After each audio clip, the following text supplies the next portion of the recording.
Hey, what's up, y'all? This is The Issues. This is our test episode. I'm No Jack, also known as Norris Jackson. CJ, introduce yourself. Hello, everyone. My name is CJ. Some people call me Jilla. I am at that dude Jilla on Twitter, I believe. I don't get on Twitter that much, but maybe I'll start getting back on that. We started the show back. Well, he's going to start. So like I said, guys, this is our test episode. We just want some feedback. I'm going to run through the full show just to give you guys a little background. We started this show in college as an actual radio show, and then we graduated, and then we said, hey, let's make this a podcast. So that's what we're doing now. And this podcast is self-help, what's going on in the world, stuff you may not think about, may not consider during your regular work week. And we're going to kind of break it down for you in bits and chunks for you to listen to and then, be a little more knowledgeable. So we both went to Bradley University. I was a finance major. Again, like he just said, I went to Bradley University too. I was a marketing major. We're both working in our fields now, respectively, right? You're right, which is finance, great. I'm working in marketing, which is great. Unheard of more. So people actually working in the field, but yeah. Positive black men doing positive black things out here. If you want to call it sharing the that. experience. Right, sharing the experience. So let's move into our first segment, which is what happened this week. So we got the alligator. They're not going to press charges on the parent. The parents aren't going to press charges on Disney World, but first you got to explain what the alligator is. Well, the alligator, which has no name, was an alligator that unfortunately took a child into the bottom of the pond and drowned the child. Yeah. Yeah, so he didn't necessarily eat the child, but he was preparing to eat the child, and this is kind of mundane to talk about. But that's what happened. So this was at Disney World in Florida where, alligators are gator country. And, that child unfortunately died. So we're going to talk about it a little bit. Yeah. So just to add a little extra to that, my boss knew. So I'm real low on the totem home, and there's a lot of people that make a lot of money, more money than me at work. So my boss and them were talking about how one of them, the lawyer in our office, has actually been to the resort, and he was talking about like it's $2,000 a night or something like that. So, like, my boss was saying like that's a lot of money for them to not have the alligators under control. But then I also heard that the reason they had the alligators there is because all these people that are paying $2,000 a night enjoy feeding the alligators, which is a whole nother issue in my eyes. Right. Why in all the fucks would you want to feed an alligator? Like, I feel like these might just be white people problems. I don't know. The couple is from Nebraska. I haven't seen pictures of them, so I don't know if they're white. Are they white? Yeah, they're white. They're white? They're white. Okay, yeah, see. Which doesn't matter, but still. Yeah, it doesn't really matter, but yeah, you get where I'm going with that. Yeah, you're not gonna find no black people feeding no alligators. Right, no black Put it like that. But no black kid from the slip into no gorilla pit either. But yeah, the thing was though that it was signs I believe that said do not swim, and the child had their feet in the water. So yeah, that's almost constituted as swimming. So there's blame on both parts. Definitely tragic. Yeah, please say a prayer for that family. But let's move into what else happened, CJ. Hillary Clinton is the Democratic nominee for president. Yeah, so Bernie Sanders still has burned out. Yeah, he hasn't tapped out yet. He still wants the super delegates to vote him in, which I don't see happening. I'm a Bernie supporter, but since he's out now, let's get behind Hillary. And let's not make Trump the president. So yeah, actually, then Bernie and Hillary, they got together and met or whatever or something. Then Bernie met with Obama, and then he met with Hillary Clinton too, right, as far as like how they're going to move forward for the Democratic Party. Right. So we don't really know what that means. I don't think it's going to mean Bernie's vice president or anything. But that could be good because Bernie did shake up a lot of things that we wouldn't have talked about if it was just Hillary and maybe who were the other candidates? Martin O'Malley and I can't remember the last one. But yeah, Bernie really shook things up. So it was good to have him in the race. gave us a different perspective on things. So that was all good. You know, I was a Bernie supporter, but we need to get behind Hillary, in my opinion, to get Donald Trump far away from the. Yeah, because this election is so crucial, I feel like because Donald Trump is the Republican nominee, like I was looking at there was like numbers like how many people said they just weren't going to vote because Bernie wasn't in it, and I feel like that's the like most dangerous thing you can do because very dangerous. Like those Trump supporters are going to support Trump. So you saw. Yeah, I feel like that's just, I don't know, it's just the wrong thing to do. Like, yeah, if you really care. I even read something like some Bernie supporters were going to vote for Trump just because Bernie didn't win, which is no, that's crazy. Which, if you really supported Bernie, there's no possible way you could support Bernie and then support Donald Trump within the same breath. Yeah, those people aren't voting for real. They're two extreme opposites, so it makes no sense to me. But yeah, I think it was funny. DeRay McKesson, you know, one of the big names in the Black Lives Matter movement, he said that Donald Trump has done the best job of making white people feel like the most marginalized groups in America. I thought that was so funny because it's so true. Just think about it. But yeah, so you're entitled to vote who you want to vote for. You're entitled to vote or not vote. That's your entitlement. That's your decision. But you need to get out and vote. And you know, me and CJ will be at the polls when it's time to cast that ballot, like we were at the primaries when they came to we really our don't home care state of who you vote Illinois. for, but we're both voting. Yeah, we're Donald both voting. Trump, so. Right. Right. So yeah. So what else happened in the news? We had the NBA Finals going to Game 7. All right. Yeah. NBA Finals going to Game 7. I want the Cavs to win. You know, I kind of want them to win, like the Thunder lost to the Warriors, because I think that would be like the best poetic justice possible, especially for LeBron. And I'm rooting for Golden State because I feel like that was a real whole move LeBron pulled on Draymond. I was all with him, and then even like I feel like LeBron's too big to do some of the crying he does sometimes. Yeah, like that's true. He does like from my time playing basketball, he does like a lot of the like whole shit on the court. Yeah, that's very He's true. too big for a player to be doing that, so that's why I'm going for Golden State. Yeah, but the bigger news outside of the actual game was Ayesha Curry's tweets. Right. And if you haven't read the tweets or seen the tweet, it's deleted now, but she was pretty much saying that the NBA is rigged, and this was after Game 6. The NBA was rigged.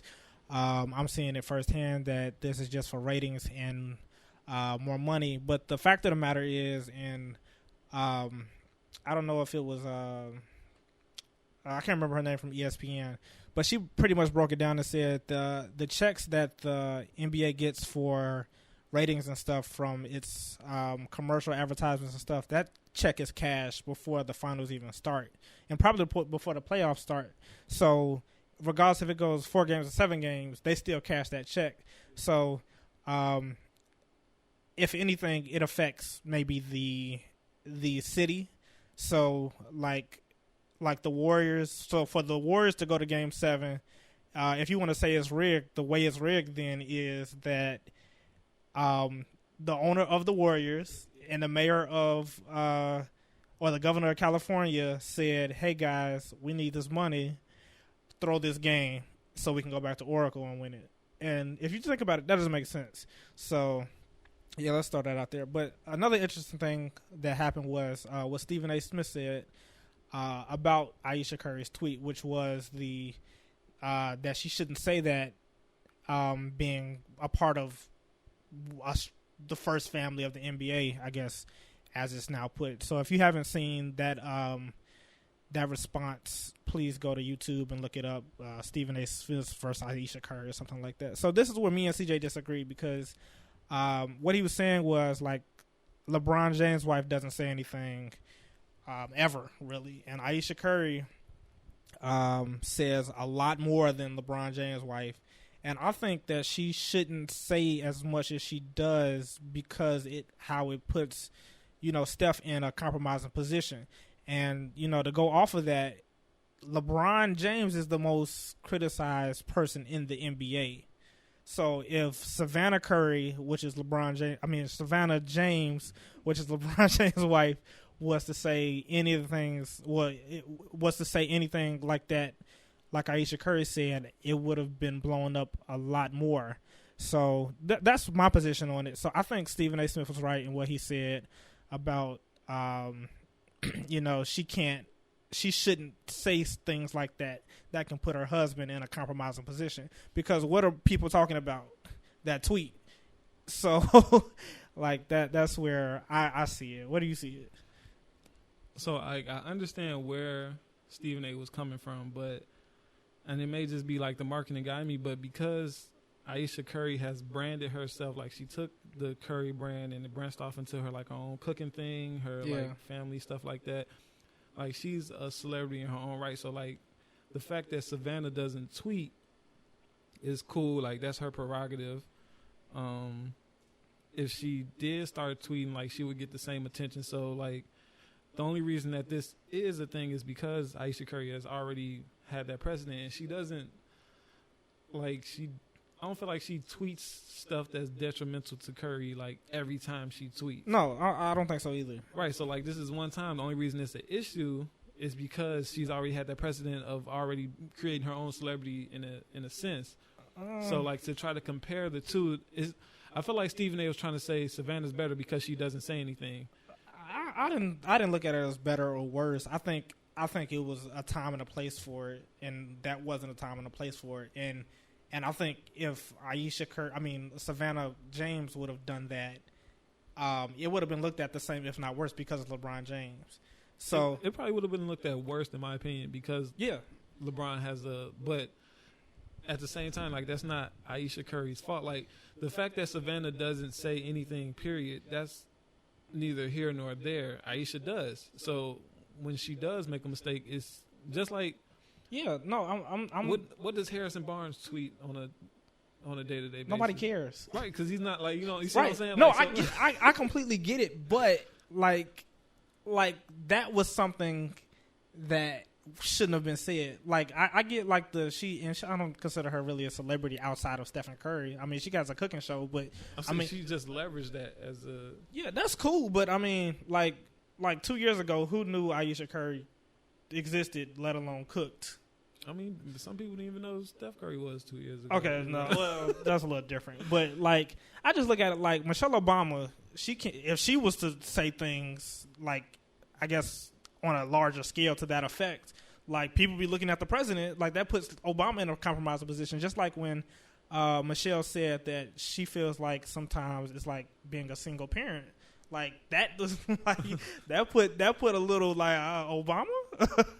But like that's still different because this is like one time. Like she tweets all the time. Period. She was tweeting before, like she was tweeting on draft day. Like that's her personality. That's who she is. So to have just this one time, you know what I'm saying, it'd be an issue. I feel like she's not. But I think it's only this one time because it was an issue. like that's what I'm saying. So like it's out of all the time she tweeted, this is the first time it's been an issue, and the only reason it's an issue is because she's been tweeting this whole time. So, like to regress it back to like, well, she just should shut up and she should be like LeBron's wife. No, because she was doing a good job being who she was beforehand. Yeah, that's true. But I mean, it only takes one time. Like so, like if Savannah James would have tweeted that, if the situation was flipped and Savannah James would have tweeted that, I feel like the same thing would have come up, like regardless of how much she tweets. Who knows if she tweets? I don't follow her. I follow Ayesha Curry, but Savannah James. But that's fine. my point. Ayesha Curry like brands herself better. Like she has a brand and she brands herself better. So she interacts with the public more. That's what the whole point of social media is. Yeah, like, no. Interact. That's how DJ Khaled got so hot on Snapchat. That is true. Nobody cared about DJ Khaled 2-3 years ago. His Snapchat started popping. All of a sudden, he got albums with Drake and stuff. Endorsements. Yeah. No, I get all that, but I just feel like regardless of how big your platform is, like to criticize, it's like your wife criticizing your job to your boss. Like everybody can see it, like, and then they're gonna look at you funny, like, why does your wife tweet this? Like, we pay good here. Like the NBA is not rigged. So I just think, but like I feel like okay, so Like, I understand that, but I feel like Ayesha Curry has built enough brand for herself where people are able to separate, you know what I'm saying, better than if Savannah just came out and tweeted something today. Yeah. Literally all we know about her is that she's LeBron's wife. Yeah, that's true. I just found out her name was Savannah, like, she was literally just LeBron's wife to me not too long ago. So I just found out her name was Savannah. So, like, if she tweeted something that's way more attached to LeBron than Ayesha building her own brand outside of just on the Curry name. I don't think so. As Ayesha Curry, just like Riley, like you can see Riley and know that's Steph Curry's daughter, but you still see her as Riley. You see Ayesha Curry, you know that's Steph Curry's wife, but you see her like more as Ayesha Curry. Then you would, if you saw a picture of LeBron's wife, what more would you see her as? But I just, that's what I'm saying. So like, right. she has more of a freedom and nuance to do those type of things. Not to say that. To say that. Not necessarily to say, but this is right. one time. That's right. What I'm okay. saying. Like, but all it takes is one time. Like if she never does it again, cool. But she did it once. Like, and it's not that. It's still like it's not like she said. I'm hey, not. Fuck the commissioner and everything he stand for. When I see that nigga pull up, like she didn't say anything like that. No, like, and this is such a small issue. Like it's not even. I think it's because people are trying to use this as a precedent. Like, oh, she's gonna go too far. Yeah, I think this necessarily means she's gonna go too far. I think it's like because she was incorrect. I think that's one, and then even to go outside of like basketball, like people see her, Steph Curry, all of that, and kind of put them under the microscope. So when like anybody does anything over there, case in point, when she said that thing about how women dress, like it's not my thing, but you know whatever. Like people ripped into her for that, for having an opinion. And that's not her fault for having an opinion. She should be able to voice that opinion. But that's an opinion. Like, this was a fact. Like, the NBA is not rigged for the reasons I just gave. That was an opinion. I don't dress like that. But if y'all dress like that, that's cool. But that's the same thing. I feel like Stephen and everybody else jumped to, like, she needs to just shut up. No, like, this wasn't big enough of an issue to jump to, like, I don't think it's her Twitter. I don't think it's shut up. Jump to like she should delete her Twitter. She shouldn't say anything else. No, I don't think wife that doesn't say anything. She should be like LeBron's wife. That's not. I don't think like it was. Not the case. I don't think it was like that. I just think it was like you were wrong this time for saying this, and your husband is the face of the NBA, and you're like the wife face of the NBA. I don't. They're the first family. Yeah, the first family. I mean, think about it. Like, so Steph Curry's father, Dale Curry, played in the league. So they grew up with money. Then he's married, 2 kids, 2 cute kids at that. We all know Riley. So, like, you're the family of the NBA. Like, we've seen LeBron's kids, but, you know, LeBron's getting old. And we didn't see his kids that much. We see Riley, and we haven't seen the new baby yet as much. But I'm sure she'll be at some press conference, you know, like Riley, because that was funny. It was cool, all that.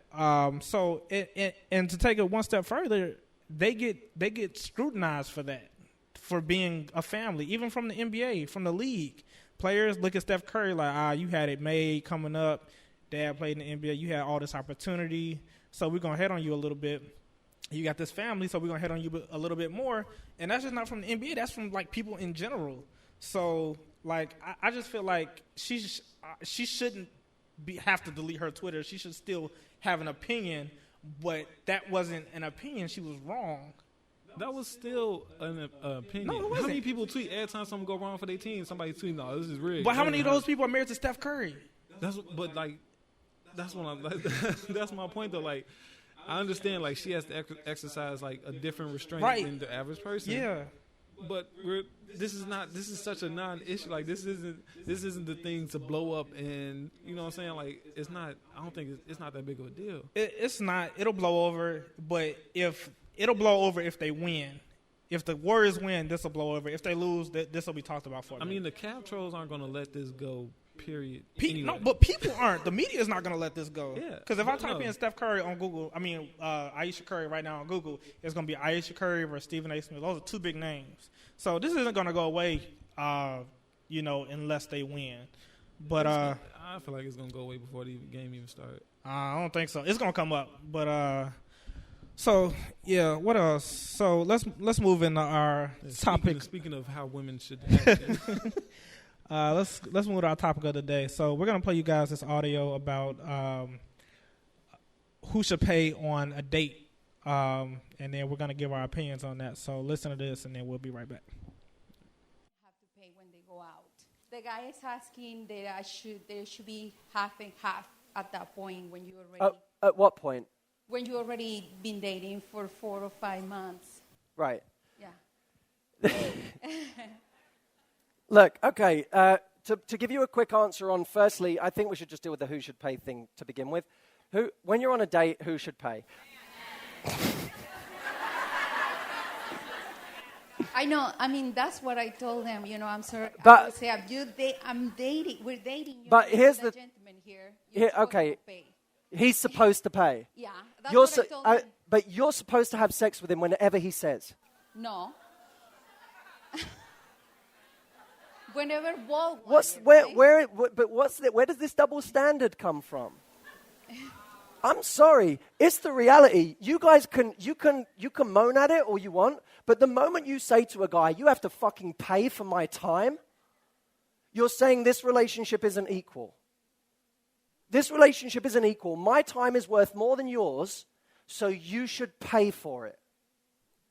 I wonder what paradigm that sets up. Here's my view. If you go on a date with a guy and you don't offer to pay your share, you weren't taught right. If you go on a date and he doesn't pay, he wasn't taught right. I can tell you right now, if I was dating someone and they never offered to pay, I wouldn't be dating them. I can tell you that now. If they never offered to pay, I would not be dating them because I'd say, this is the most polite they're ever going to be. And they're not even trying to pay now. What does that say about my future? But let me come at this from a different angle.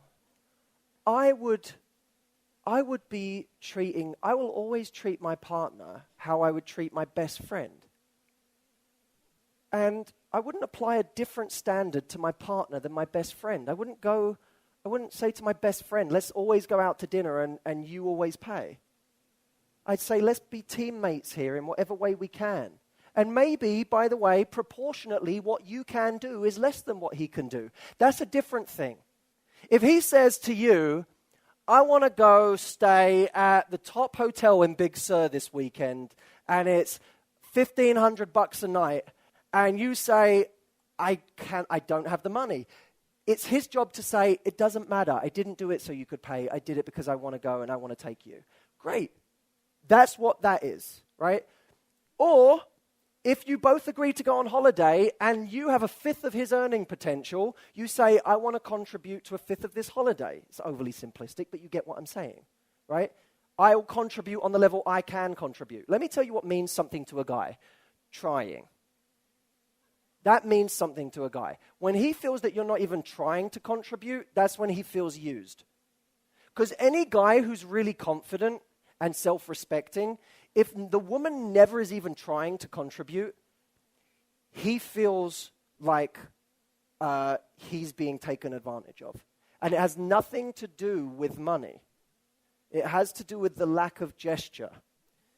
So I would be looking at, if you like this guy, maybe if you're in different positions, figure out what you want to contribute proportionately or what you can contribute proportionately. All right, so you guys heard that audio. And, you know, I agree wholeheartedly. I know a lot of people won't agree with that, that a man should have to pay. No, hold on, I'm sorry. That it should be 50-50 regardless if it's not monetarily, if it's not a date. So, like, how I feel is, like, especially the first couple of dates, I feel like it's a man's job to impress you, and not necessarily wine and dine you, but to get a second date. So, I mean, he should pay, especially if he asks you out, right? Like he said, like, if he asks you out, I feel like he should pay.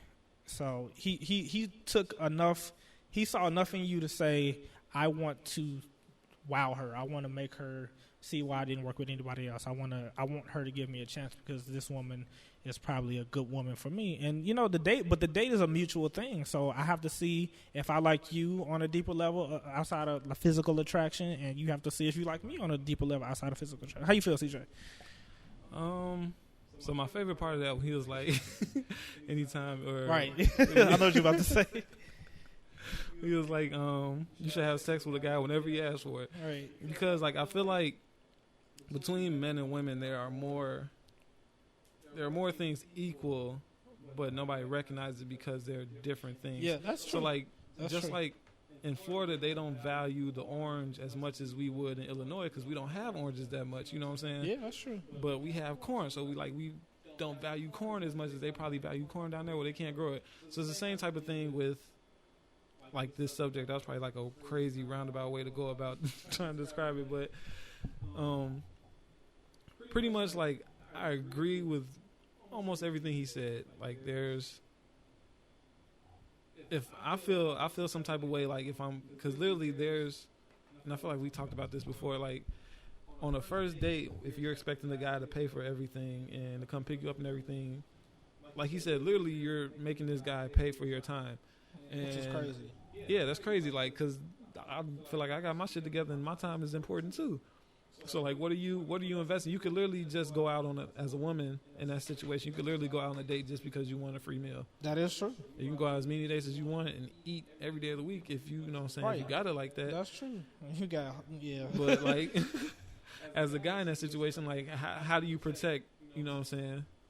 Not doing too much because the girl's gonna look at you. If you go somewhere cheap because you're like, well, I'm gonna pay for everything, but I'm not trying to spend too much of my money because I don't know where this girl's head at. Just like you don't want to be paying or whatever as a girl because you don't know if this dude's just trying to get in your drawers. Like there's no protection for a guy in that sense in that situation.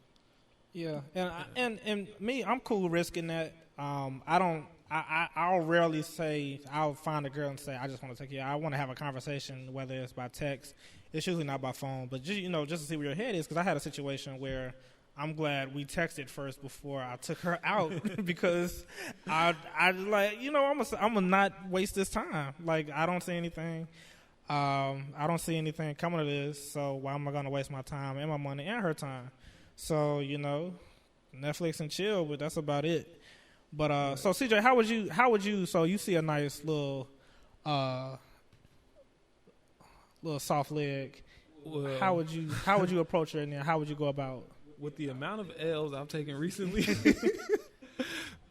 no, but it's the same thing. Like I'm not just asking the girl out anymore because like I feel like we have to talk and do more before I just offer to take you out on a date anymore. Like, if I do take you out on a date, I was raised that I'm supposed to pay, so I still do that. Now, what do you mean by do more? And I think I know what you meant, like, but, communication-wise, like, I'm not just going to, hey, walk up to a girl. I don't even talk to girls at bars no more. Like, if I see a girl at the bar, like, it's just dead. Especially if you're with your friends. Yeah, it's super dead. That's not happening for me no more, but... Like, I have to legit, like, talk to a girl, like, communicate either text, call, phone, whatever. We have to communicate first before I even feel comfortable saying, like, hey, let's go out. That's because I need to know before I invest my time and money because a date, for me, is an investment of time and money. Yeah, I definitely have to look on your social media. I need to see how many followers you got on Instagram. I need if you got a lot of followers, like 10,000, 20,000, 30,000, I'm cool. Yeah, especially your pictures. Yeah, I'm cool. Like, I can see this going nowhere. Because, like, I'm not judging people, but, like, for me, like, if I had to guess, it's something there that I don't want to deal with. So, I'll pass on that. But, like CJ said, I'm not going to say I'm not, but I'm not going to walk up to a girl in a bar and say, hey, I want to take you out. I'll, get a number and everything, but I'm not, being that forward.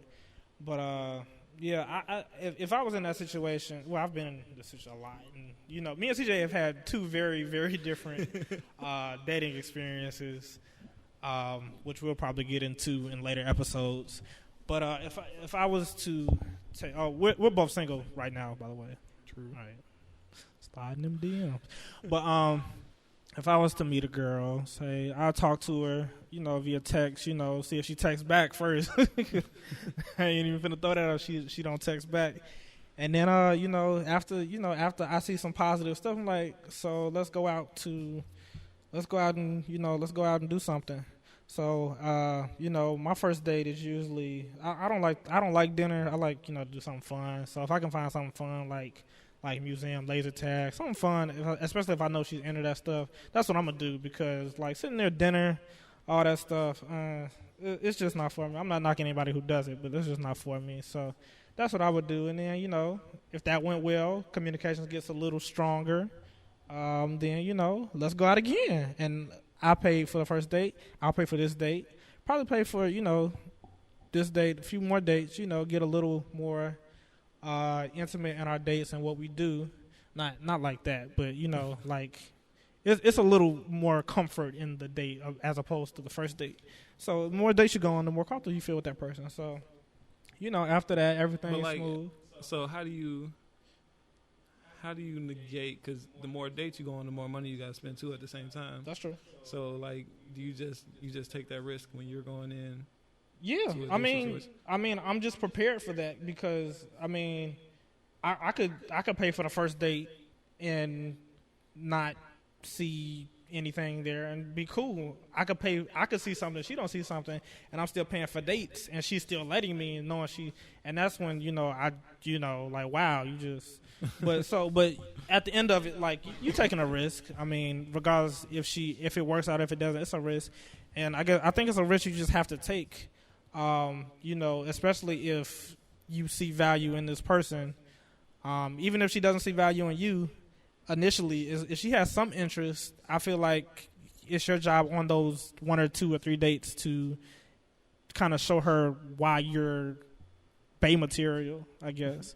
So Yeah, like, so I just had like kind of a date today where we went out and got sushi, and like we were texting beforehand, and like we was trying to figure out like where you want to go and stuff like that. So I was like, oh, somewhere in Hyde Park, because that's where we record this lovely podcast at. All So I right, was all like, right. yeah, somewhere in Hyde Park would be great. And then she was like, just so you know, I'm really broke, so I ain't got too much money right now. So I was like, okay, cool, that's fine. I feel like that was a cool way of letting me know like she would, right, if she had the money, she'd be willing to pay. Yeah. So that was like a first date situation with that one. I also want to say, like, sometimes, like, if I'm just going out with a female friend, period in general, like, I'll pay sometimes just because. Yeah, me too.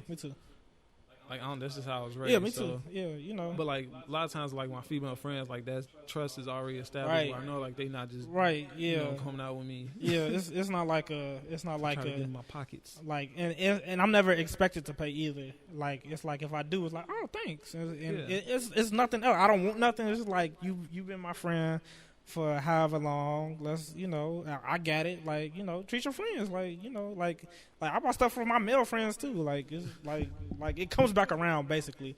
Like, and that's what I want to get to next. So he was saying like it has to be 50-50, and you know, just because, and you don't have to take him out on a date per se, but I was telling somebody to tell their friend this for one of my friends. And I was basically like, yeah, he's already made his position clear on what he wants. So it's time for her to, you know, do something to show that she's also interested. So I was just like, maybe invite him over to cook or something, or invite him over to, you know, watch TV or play video games or something, or go out to take him out to like a game or something just to let him know that he, like the feelings are mutual, so he doesn't feel like he's getting played after he spends X amount of dollars. So, you know, I just feel like, and that goes into relationships too, where it should be it's not always going to be 50-50. Sometimes it's going to be 60-40, sometimes it's going to be 70-30, 90-10 sometimes, but it's going to flip. So 90-10 on her this one time, it's 90-10 on you this other time, but at the end of the day, it should balance out to 50-50. So that's how I feel about it. But I definitely think that men should pay, especially if they initiate the first date or any communication.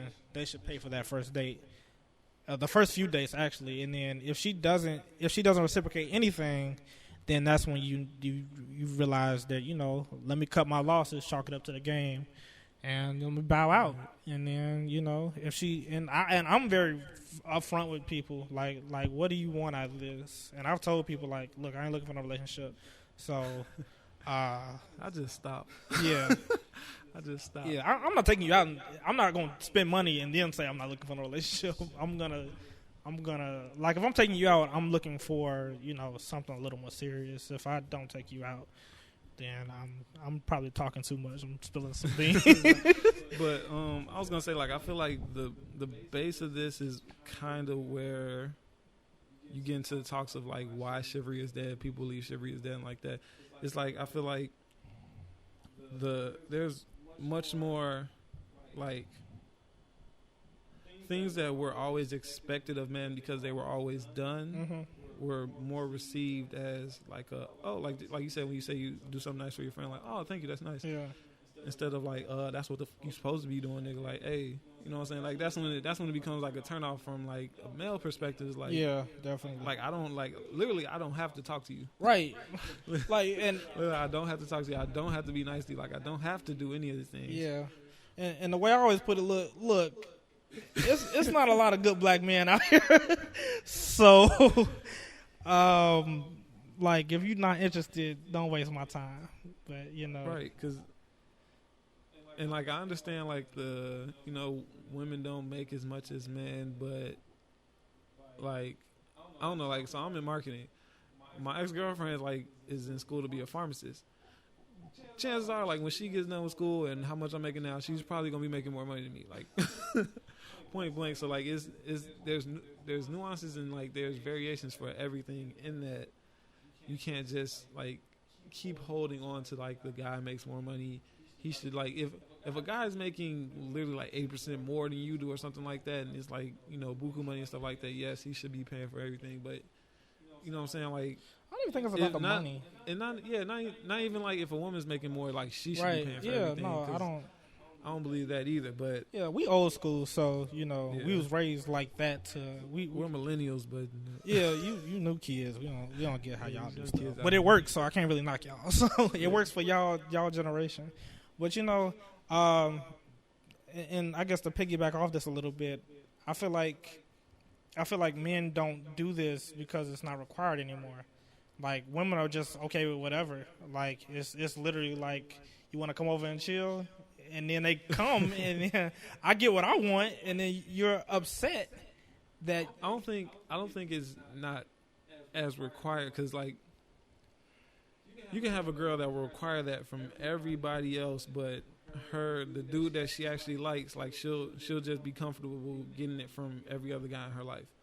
And allows the actual guy that she's actually trying to talk to use those other guys as a crutch in that sense. That is true. That's been my experience with it.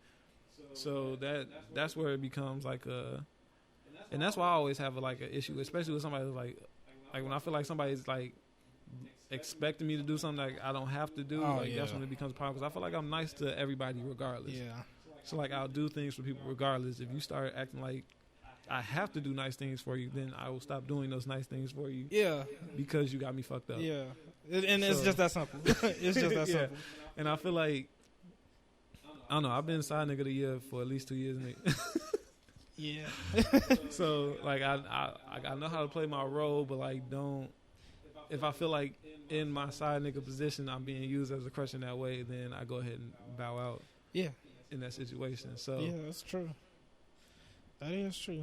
All that was just to say, like, I feel like the base of this conversation is kind of why chivalry is dying. It's not how it used to be. Yeah, it's definitely not. I feel like it's 50-50, and because it's a lot with women nowadays more open sexually, and girls out here want to be savages like Rihanna, just another nigga on the hit list. Yeah. Like you can't say those type of things in one breath and then expect and do them too. Expect a dude that's on the same savage shit as you. Like, oh, okay, well, right.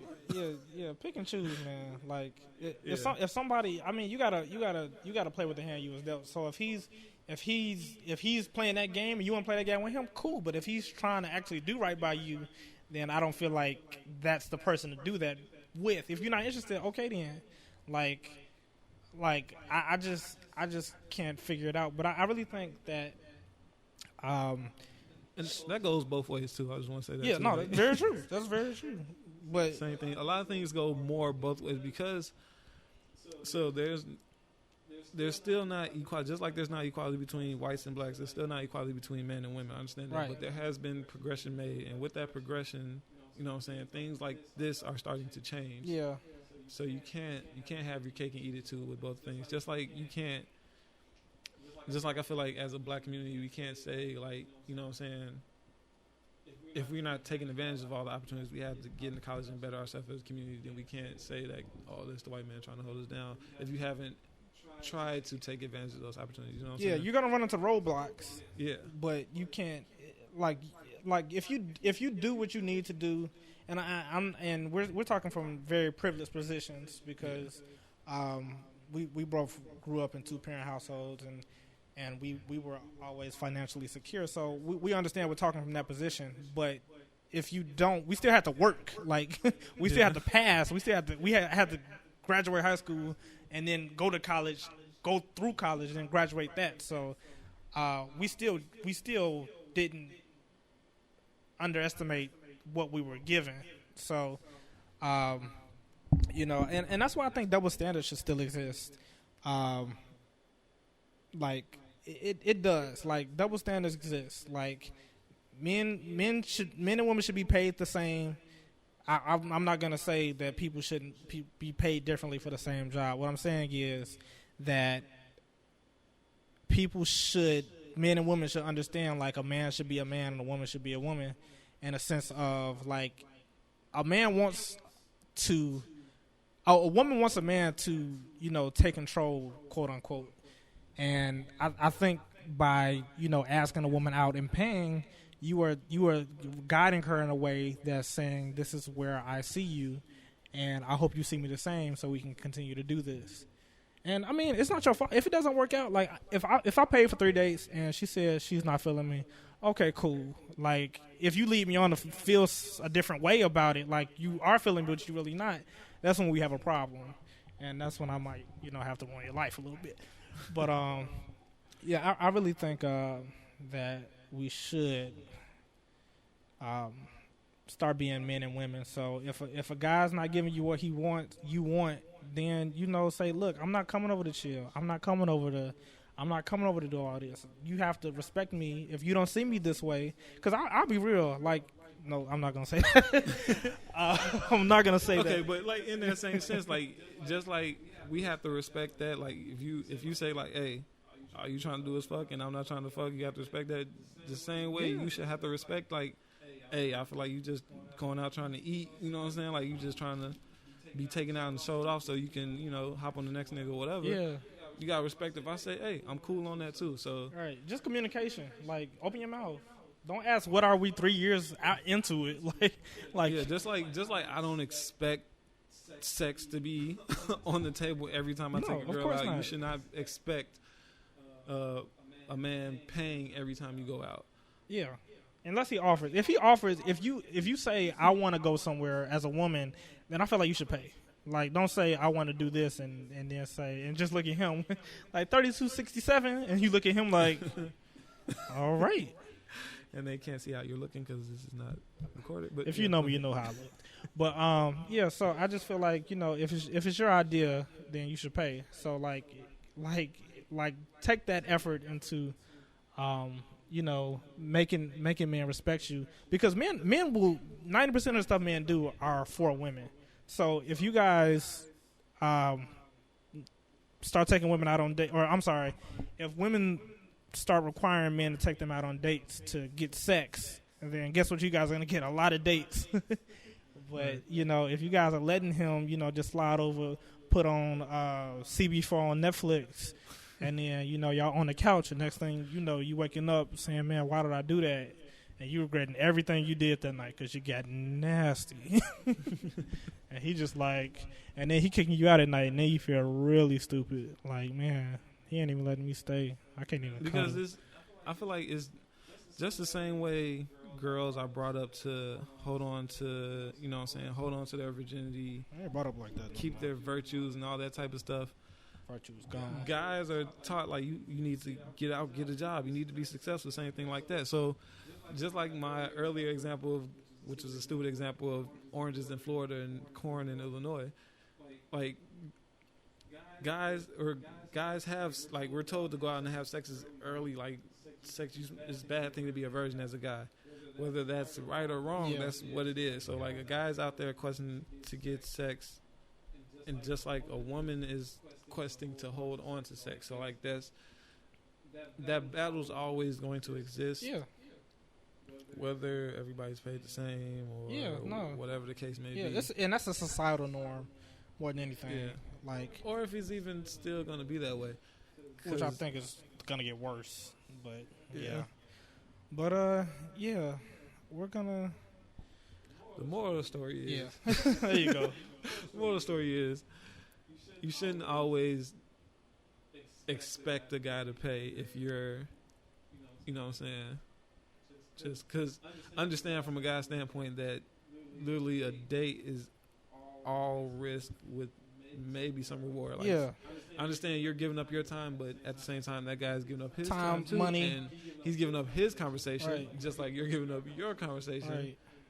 So, if you're actually dealing with a guy of substance, that's like valuable too. So don't just expect. You know what I'm saying? Because that's like, to me, like I said, that's a turn off to me. If I feel like you expecting me to do stuff I don't have to do. Yeah, 'Cause- yeah. I'm not for it, but let's move on. So we're gonna. Well, this is our first show, so you guys don't know, but we're gonna do this thing called "Things I Learned While Walking," inspired Shout by out to Dante. great guy we met at Bradley University, Dante Henderson. So it's basically where we say all the things we learned this week. Learned, didn't like, liked, loved, all of that stuff. So my first thing is I just started driving for Uber. So it's a lot of nice stuff in the city of Chicago. My thing is, like, know your value. Like, I was looking at the Von Miller stuff and like how he's holding out on the Broncos for his contract, because they're like, everybody else is getting paid and he's like Super Bowl MVP, and they try not to pay him his money for like what he's worth. So like, know your value and Just like know Tristan how to Thompson. leverage it. Yeah. I also learned that these bills suck. These bills like really suck. Like I live in an apartment in Hyde Park, and rent, a car note, insurance, these suck. And then my that really does suck. Right. Student loan. But my next one was going to be like, credit scores are important, and they don't teach you that early enough in life until like it's too late. Cause like my credit, I've been trying to build my credit up. So, and like, it's hard. Like, it's not hard, but it's hard. It's not hard. No, it's hard. Because like I had an idea, but like I think of like some of my friends who like don't know their credit score, don't even think about their credit and things like that. Look Like, at mine every day. Well, every like week. rough, bro.